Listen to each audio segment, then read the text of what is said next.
Welcome to Dawn of the New Earth. Today we are talking about the banned Word of God. This Word of God, this true Word of God, according to the Gnostics, is part of a book called The Trimorphic Protonoia, or Three Forms of First Thought. And this section that we're getting in today is very interesting indeed, and you're going to see exactly why the church was not a fan of this text at all. So we're going to get started. It's going to be really good. As always, my friends, hey, if you haven't become a member yet, please do right now. It helps out a lot and you get a lot of great stuff. You get access to my downloads. You can download my PDFs on inner transformation like alchemy, and you can also get access to our members only videos. We're having a members only video right after this called "Do You Even Need a Soul? A Christian Theologian Says No," which is going to be wild. I'll be doing a reaction to that. Hint, hint, it has to do with zombies. It gets weird, let me tell you. You can become a member, get access to all that great stuff. Also, check out my books if you have not. Start with the first one, Neogenesis, Dawn of the New Mind. It discusses how to erase all the brainwashing and conditioning that's been instilled in you since birth so you can be free to create yourself. Let's see, anything else? You can give me a follow on Spotify as well. That helps out. The links to all this stuff are in the description of this video. Check it out. There's a lot there. All right, we're going to get started. Let's see. I just want to say, if you want to know everyone always says, where do you read these books? Where do you find these books? You can read them all for free on gnosis.org. They were discovered, buried near the tombs of Egypt in 1945. And they were hidden for, nearly 1,500 years. A lot of these texts are nearly 2,000 years old. But you can read them for free on gnosis.org, gnosis.org. It's a great site. I highly recommend it. It's got a lot of good stuff there. This particular book we're reading is called Three Forms of First Thought, or Trimorphic Protonoia. So let's get started. So there's a whole playlist. We've been reading through this particular text. If you haven't seen the other ones, that's okay. You don't need to understand what we're going to be talking about today. But if you want to, you certainly can. They're in a playlist. I'll link to it. At the end of this video, you can find the playlist on this. So just as a very quick recap, what is this about? Why is it called the Three Forms of First Thought? Because this is about an entity known as Barbelo. And Barbelo is almost the most powerful entity in existence. The only being above Barbelo is the source itself.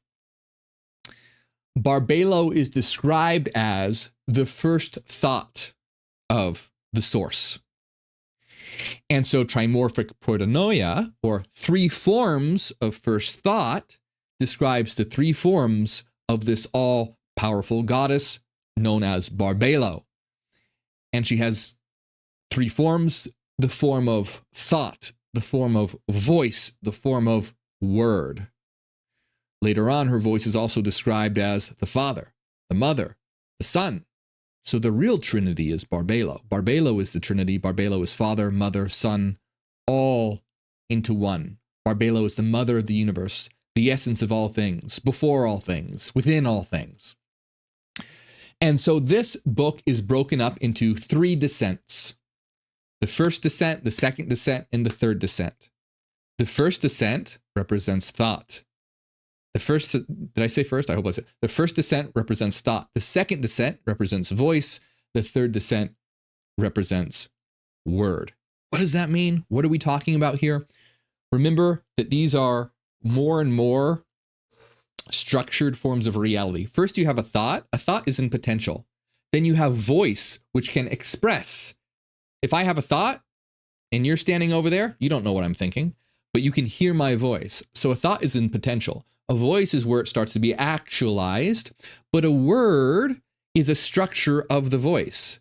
Simply voice doesn't communicate too much, but a word is structured voice.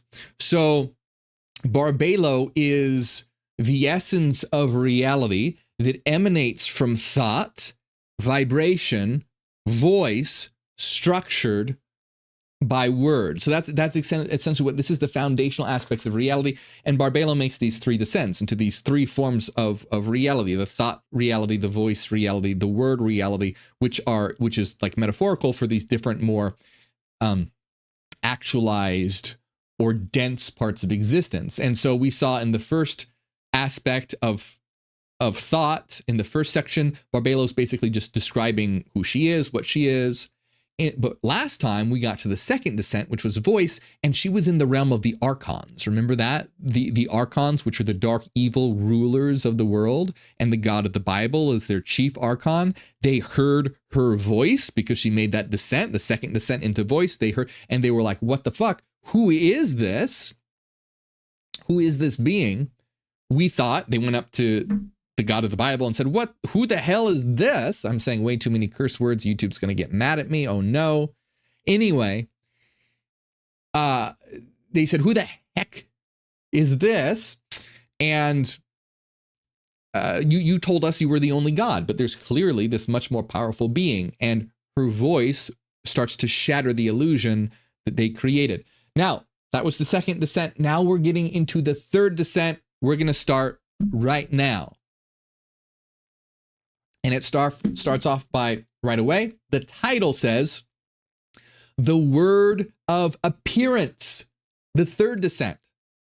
So that should give you a better understanding of what this is about. It sets the stage. The word of appearance is the divine expression of truth or just existence in general. It's taking form. It's appearing. It's In other words, this is now a descent into the realm of form and into matter and into creation. The first descent was just thought. The second descent was voice, which was like almost like the spiritual domain, right? That's where the archons were. This third descent is word, form, matter, creation. Barbalo is going into matter, the world of creation. So Barbalo starts by saying, I am the word in the ineffable voice. I love how she's just so badass, so powerful. Now, so the word here, obviously, this is divine truth, like the logos in Gnostic and even like early Christian texts. It's a language it's not human language, right? This is the word.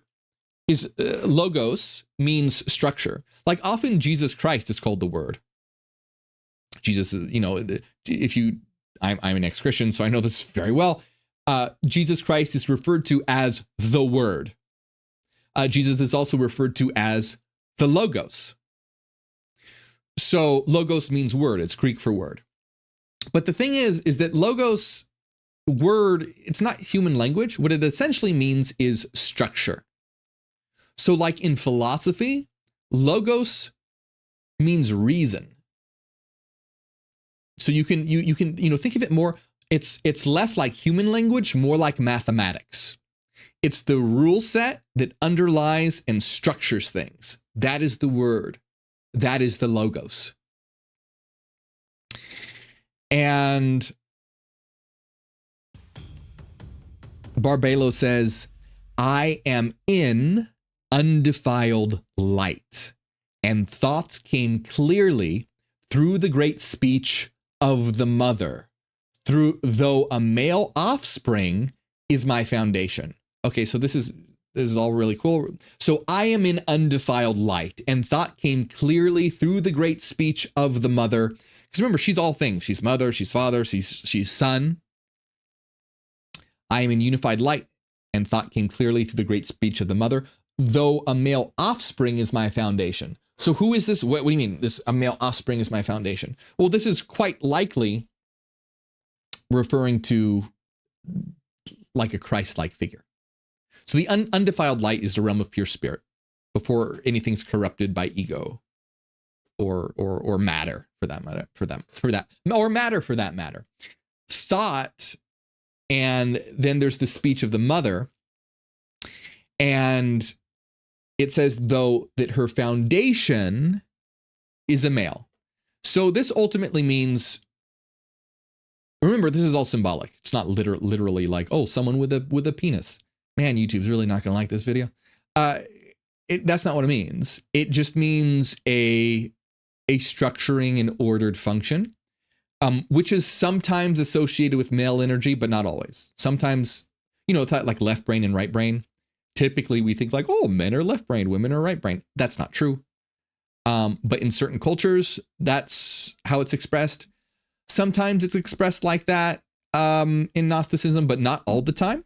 Very interestingly, that's not always the case, especially in Kabbalah. Kabbalah is very interesting in that things like care and empathy and giving and mercy are masculine, and logic and reason and justice are feminine, which is really interesting, right? That's not how we would typically, but this goes to show how it doesn't really have anything to do with gender. It's just positive and negative forces.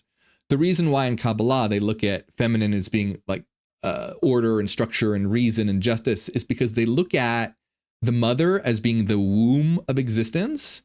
And so they look at like the function of the womb as something that orders and structures a body or an entity, right? So that's kind of the analogy used as to why they associate it with the feminine or the great mother. Anyway, I'm getting way off track here. So basically, Barbelo is discussing about how she is the word, she is the speech, but a male offspring is her foundation. But she's all things. She's mother, she's father, she's son.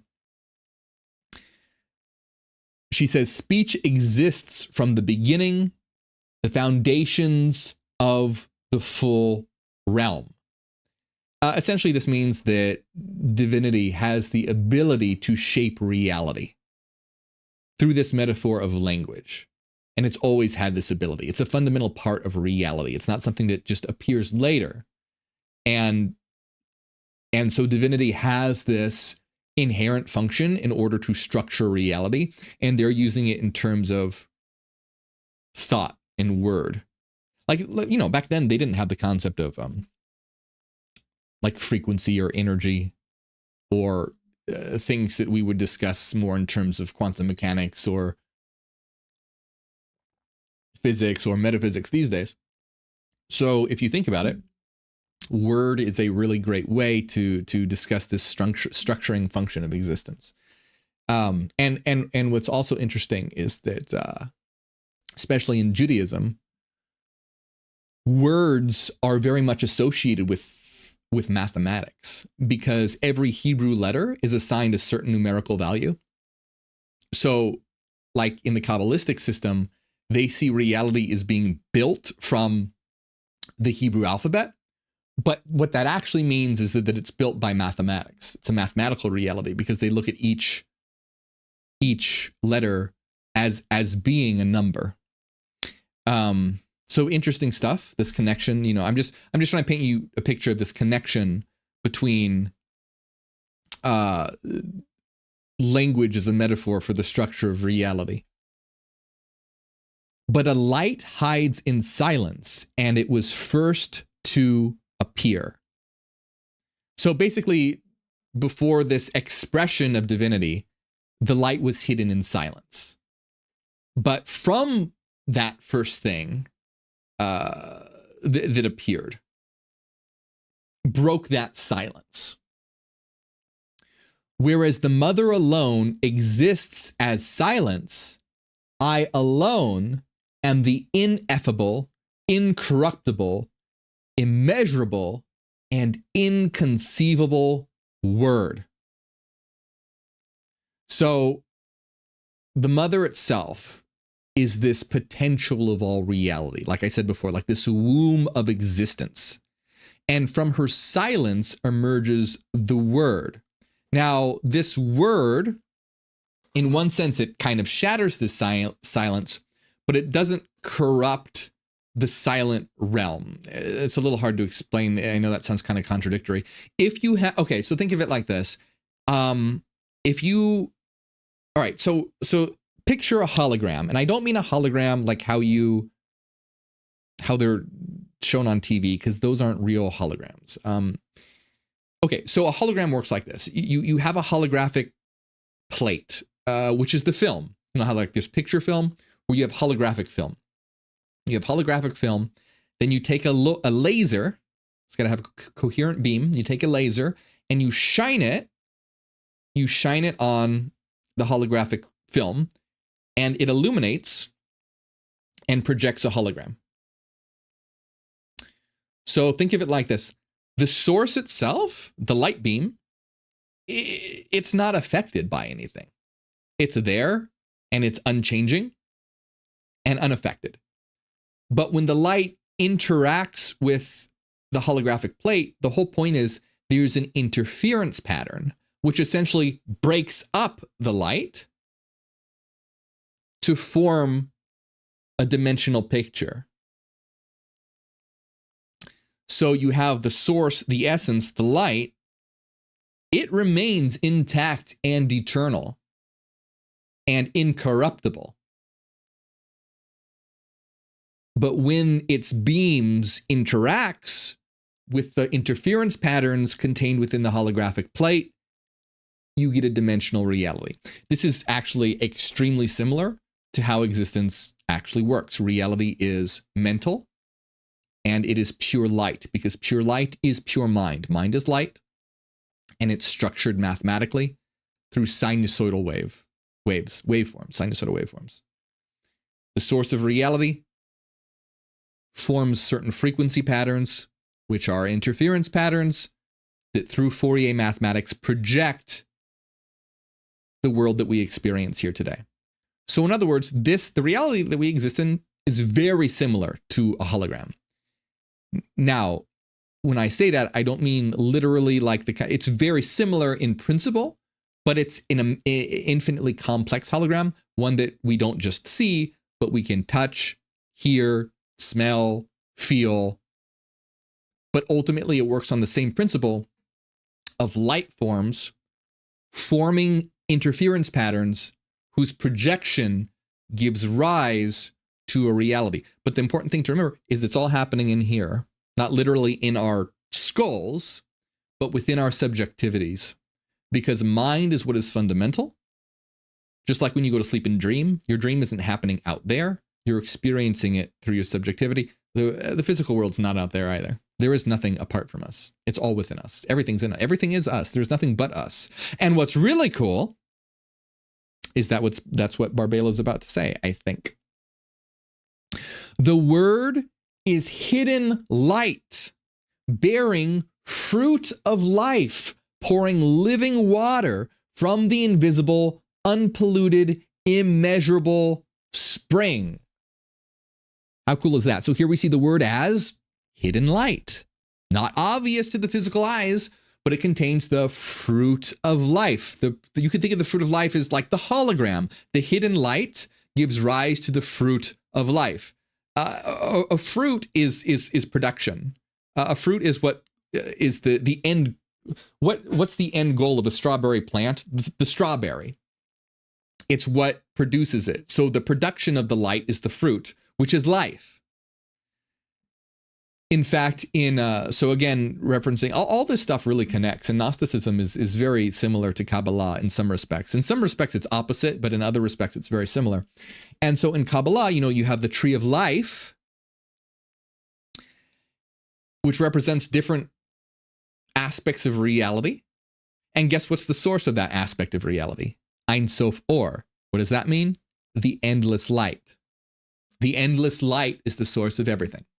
The endless light becomes partitioned or expressed through the Sephirot, which are different energy systems or centers. And the final result of this tree of life is the very, very bottom Sephira, which is known as Malkut, which is the kingdom. Malkut means kingdom, which is the physical world, and guess what that's often called? The fruit of the tree of life. This isn't directly related to this, but Gnosticism and Kabbalah have a lot of similar. Some things are similar, some things are opposite. I can't wait to do videos with you guys talking about Kabbalah and their similarities and differences. It's very, very, very interesting. Like, okay, I'll just say one thing that's really, so like Kabbalah views evil as being chaotic and disruptive and anti-order, right? Gnosticism, however, yeah, sure, like chaos is evil and all that, but they have their view is almost the opposite in that too much order is evil. Like it becomes tyranny. Like you have the Demiurgos, Yaldabaoth, the chief archon, who is basically like a cosmic dictator and constricts and confines everything. So it's very interesting. In Kabbalah, it's more of this like destructive, chaotic energy. And in Gnosticism, it's more of a tyrannical, restrictive darkness. Very interesting. We'll get into that. We'll get into all that later. I'm excited to talk to you guys about that stuff eventually. But anyways, let's continue here. Oh, wow. You know what, guys? I'm going to try and go a little faster because I'm taking way too long. I just get very excited about these things. Okay. The source is the inimitable voice of the mother's glory. The glory of God's offspring. The male virgin is in hidden intellect, silence from everyone, inimitable, immeasurable light, the full source and root of the whole eternal realm. And what does this mean by the male virgin, in hidden intellect, etc.? Whenever we come across virgin in Gnosticism, it doesn't mean that they didn't have a fun sex life. It means it does not need another to produce. So the male virgin, or like sometimes the source is called the great invisible spirit, but sometimes it's called the virgin spirit as well. It means that it produces from itself. It doesn't require another to produce. It produces from itself. So Jesus coming from a virgin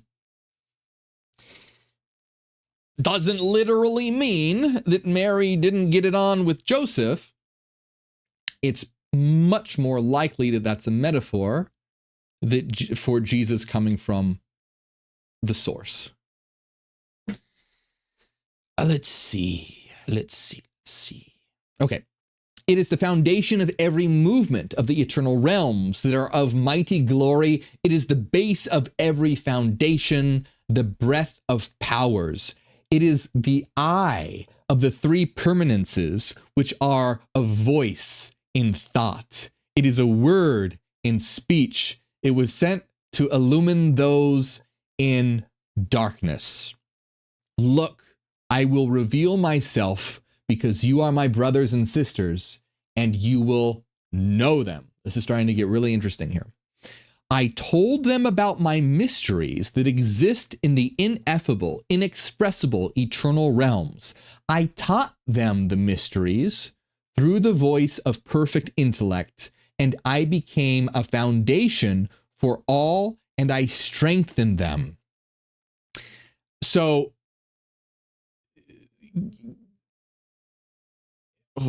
let me just read the next line. The second time I came as my voice's speech. I shaped those who took shape before their completion. Okay, so, and then she's going to say the third time,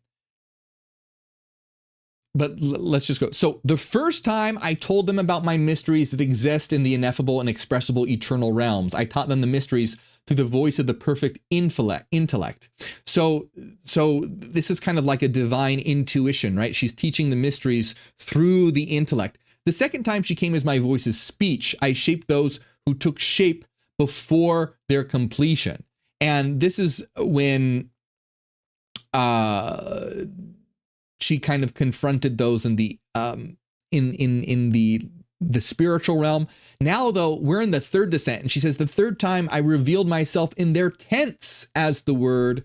I revealed myself in the likeness of their shape. You see the difference? First, it's just like thought. Then it's this spiritual revelation. But now she's saying, I'm literally in their tents, in their bodies, in this third descent. That's what she's saying. I'm in their tents, in their bodies. The tents are symbolic of bodies. The word becomes flesh. That's what they say of Jesus all the time, right? Jesus is the word that became flesh. They said all the time, Jesus is the word that became flesh. Well, what people don't realize is that we are all the word that became flesh. Jesus just realized it. We are all the word made flesh. You get it? We are all the word made flesh. We are all the eternal light of existence in physical form. We are all God incarnate. We are all God and human at the same time. We are God in man. Man meaning humanity. Just like Jesus Christ. He just was trying to tell people about it. He was trying to tell people, you are like me, not worship me. Gross. He would not, no, hell no. Anyway, look, this is so great. I love this line. I wore everyone's garment. I hid in them, and they didn't know who strengthens me. How cool is that again? I hid in all their garments. She was wearing all our clothes. No, she's hidden in their garment. Again, in our bodies. Barbelo is in you. The word is in you. Do you see why modern Christianity wouldn't like this word of God? Because this word of God lives in you as you. Not just as exclusively Jesus, and you have to grovel before him and kiss his ass, or else you're going to be burned in eternity. No. Jesus just realized, hey, I'm the word in flesh, and so are you. And so hey, guys, why don't we all realize this? Love your neighbors like yourself, because we are all from the same source, so your neighbors are your other selves. You get it? You see what Jesus was like, hey, guys, love everyone like they were you, because they are you, you dummies. Is basically what Jesus was. Not that mean. In the Gospel of Judas, though, I'll be doing a video about the Gospel of Judas probably in the future. Jesus is more mean. Not mean, but he laughs at the disciples and basically says, you guys are dumb. You don't have any idea what I'm talking about, and you worship the devil, you weirdos, is basically what Jesus says to the disciples. So Jesus was very much like, hey, love each other like they're you, because they are you. The kingdom, and then, but where's the kingdom of heaven? When are we going to go to heaven? And it's like, you can't see it. It's not a place you can point to. It's inside you and all around you. And nobody listened, did they? Look at all these bullshit Christian institutions we have today, because no one listened to Mr. Christ. Okay, so let's see. For I am in all dominions and powers. Anyway, I just want to say that again. I love this. I wore everyone's garment. I hid in them, and they didn't know who strengthened me. The divine is in each of us, but people don't recognize it. They don't realize it. They don't know that the divine light is within them. They can't look in a mirror. What's the name of God? I am. How obvious do you need to get? Hey, who's God? I am. It's in the name. I am. You are. We are. All of us are. For I am in all dominions and powers and among angels, and in every moment in matter, I hid in them until I revealed myself to my brothers and sisters. So how cool is this? Not only, so the dominions and the powers, that's the archons. So Barbelo is saying, look, I'm in literally everything. I'm in the dominions, I'm in the powers, I'm in the archons, I'm among the angels, I'm in every aspect of matter. I am in all things, but I am hidden. This is a great book. I love this book.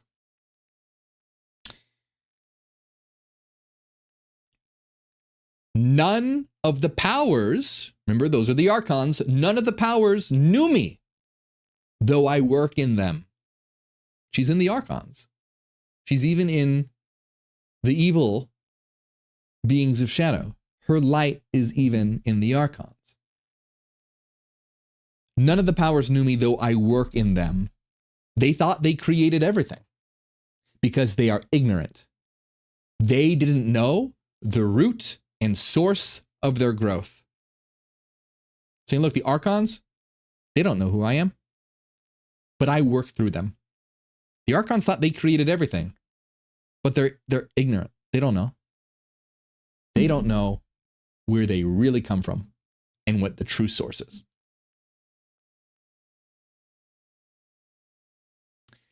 I am light, illumining all. I am light, happy in my brothers and sisters. In her brothers and sisters, and what she likely means by brothers and sisters are those that see the light, those that understand. Because she speaks to those who she's speaking to her brothers and sisters. This is kind of like how Jesus says, for those who have ears to hear, let them hear. Well, obviously everyone has ears. I mean, not everyone. There are some people who don't. But for the most part, most people have ears. Jesus wasn't literally talking about people with ears or not. He was saying for those at the level of consciousness to understand this message is for you. And so when she's saying that, this message is for the brothers and for my brothers and sisters, I reveal myself in them. I am light, happy in my brothers and sisters. This is the light that is happy in them, is because light's not going to be very happy, because you recognize, you form that connection to your higher self. In like Jungian psychology, this is known as the ego self access. So the ego self access is the metaphorical connection between your egoic self and your true self and your higher self.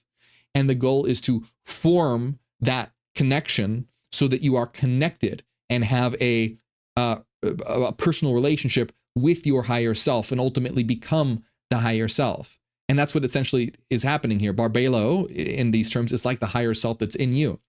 And that's completely different from the ego. The ego is an expression of the self, but the ego is the ego is not a bad thing. It just has a different function. The function of the ego is to survive. And it's focused on, what's around it, what's happening in this current lifetime. It's focused on your identity. It's focused on, survival most of the time. The self, in terms of the higher self, or what we call the inner star in the Neogenian system, has a different function, and that is to move you towards wholeness. So your higher self, your true self, wants to move you towards wholeness, but your ego is calling the shots. So getting in tune with your higher self means that you start to align your ego with the will of your true self. So you start moving towards wholeness, integrated through the ego. The ego is important. It's what allows that process of integration to occur. Some see the archons as a representation of the ego, because the ego says, I am the only self. There is no self other than me. Just like Yaldabaoth says, I am the only God. There is no other God but me. But guess what? There is a higher source. And so it's about having the ego in service, not eliminating the ego, but having the ego in service to your true self. It being the in things like Thelema, this is all actually called becoming the prophet of your holy guardian angel. So in systems like Thelema, your ego is the prophet and your higher self is the holy guardian angel. So becoming the prophet of the holy guardian angel is like becoming the servant of your higher self. I think it's interesting. I don't particularly, personally, I don't use those terms. But it's totally fine if one wants to. But you get the idea, right? You are this divine eternal source, a soul, a system of light, a frequency, a mathematical system. What we in the Neogenian call a zeta, one infinite zero. 1 0 that contains infinite energy. One infinite being that all balances to perfect zero. That's what you are. You're exploring your different permutations, and you are simply connected to this particular avatar as you interface and have this particular experience here and now. Okay. Let's continue. The light is happy, happy light. Good, happy light in my brothers and sisters. This is so cool. I came down to the world of mortals because of the spirit in what descended and came from the innocent Sophia. So I think someone asked before, is Barbelo Sophia? And no, but you can see that, I mean, everything's Barbelo, right? At the end of the day, Barbelo is the mother of everything and is in everything. But Sophia is a lower expression. And when I say lower, I don't mean like bad, because an eon is pretty top tier. Just in terms of eons, she is one of, so first you have Barbelo, and then Barbelo. So you have Barbelo as the father, the mother, and the son, basically. You have the father, the mother, they result in the son. Then you have the 4 luminaries, which are Oriel, Harmazel, Davathai, and Alalith. And then from Alalith comes Sophia. So she's just a couple tiers down, but she's still literally the creator of the universe. Sophia created the universe indirectly. She accidentally created Yaldabaoth. If you don't know, I'm not going to get into that. I have time constraints. I'm trying to get through this without too many tangents. But most of you probably know the story of Sophia. If you don't, check out my videos. I have a lot of videos with Sophia. But anyway, we have Barbelo saying she came to the world of mortals and she came from the innocent Sophia. Now that doesn't mean that Barbelo came from Sophia and that like Sophia created her. It means that Barbelo is entering into the realm of matter through Sophia, because Sophia is ultimately associated with the foundation of the material world, and that it's because of her that matter is generated. And then Sophia is also one that seeds light into matter, like Adam lays there lifeless, and Sophia enters Adam, gives him life. Sophia, through her daughter Zoe, which means life in Greek, is giving life to reality. So Barbelo is into the world of mortals through innocent Sophia. I came and delivered and went. That which he once had, I gave him some of the living water, which strips him of chaos in uttermost darkness, in the whole abyss, which is corporeal and psychical thought. All these I put on and stripped him of inferior thought and clothed him in shining light, knowledge of the thought of fatherhood. Now see, how cool is that? All these I put on, entered into humanity. Because Barbelo is us. I stripped him of inferior thought, distractions, egoic concerns, day-to-day mundane life, and clothed him in shining light, higher consciousness, which is knowledge of the thought of fatherhood. Now remember, again, this gender thing throws people off all the time. Doesn't literally mean someone with a penis, okay? Or beard, or it doesn't have anything to do with that. It's just the idea of the source. So gender is used to express energy dynamics. And typically speaking, a generative force is considered masculine and a receptive force is considered feminine. But again, not literally, we could just say generative and receptive. And so, but it doesn't, I just want to make that very, very clear. Okay. Because remember, in Kabbalah, same thing. Generative is masculine, receptive is feminine. But what else is feminine? Logic, reason, justice, order, even severity, because it receives energy and it acts on the energy. It structures it, it orders it, it restricts it, it confines it. But typically we would think that's left brain functions. And typically we go, oh, left brain male, right brain female. See, that's why this whole gender schema really confuses things. So if it confuses you, don't worry, just try and get that out of your head. Just think in terms of like positive, negative, and neutral, yin and yang, whatever works for you. Because all these conventions that we have for gender are very arbitrary. It depends on the time you were born, the place you were born, your culture, whatever. It changes and shifts. So it's just like saying positive and negative, or using metaphors like fire and water or something, right? Like fire and water doesn't literally mean fire or water. You get the idea, hopefully. A lot of people don't and are crazy. And now we have a lot of people being very sexist and homophobic and whatnot because they take these things literally, which is the whole point, is you're not supposed to take these things literally. I mean, look, she's clothing people in light, and going into people's tents and wearing people like clothes. Obviously, this is not literal, it's metaphorical, but it's a very apt metaphor because it's about the divine essence that is within us that wears us like clothes. That's like our avatars, right? They didn't have that metaphor back then. They couldn't say, oh, like, you know, if Gnosticism was written today, it would probably be like, I entered them like an avatar in Elden Ring or something. I don't play Elden Ring. I don't know if that's even if that works for this metaphor or not. But, you know, pick a video game. That's what Gnostics would say today. I Barbelo, entered into humanity like an avatar in Elden Ring. Okay. I'm getting, all right, let's get back on track. Let's see. Okay. I think, you know what? I think we're good to end there because we have we have about 4 more paragraphs, and for me to get, and then we're done with this book. But for me to get through that would probably take me another 30 minutes or so, probably longer knowing me. So let's save that for next time. Barbelo is going to continue discussing how she interacts in the world of humanity, because we're at the 3rd stage here, the 3rd descent, which is in humanity, which is extremely interesting. We've gone through 3 different forms, but can you see why this is the word that the church doesn't want you to know about? Because this word is you. It's the word that is in you. You are the word made flesh. I am the word made flesh. We are God.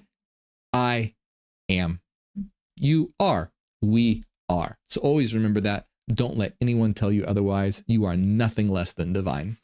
All right, my friends. Remember, hey, check out my book, Neogenesis, Dawn of the New Mind, and become a member. We're having a members only video called Do We Even Need a Soul? This Christian theologian says no. It's going to be interesting and pretty weird. We're going to get into some resurrected zombie territory because Christianity can get kind of crazy. So that's what we're talking about in the members only stream. Become a member by hitting the join button below this video or on Patreon, either way. And follow me on Spotify. It helps out. Links to all this are in the description of my videos. Check out the description. There's a lot of links there. Stuff I didn't mention too. Alchemy downloads, PDFs, all that stuff. Anyway, big shout out to everyone who supports. Thank you so much to Renaissance Fairy, Cassidy, Angela, DB, Nusalina, Dallas, Sacred Moth, Mario, Vuanli, Celsus, Irresistible, Chris Magistus, and everyone else. Thank you very much.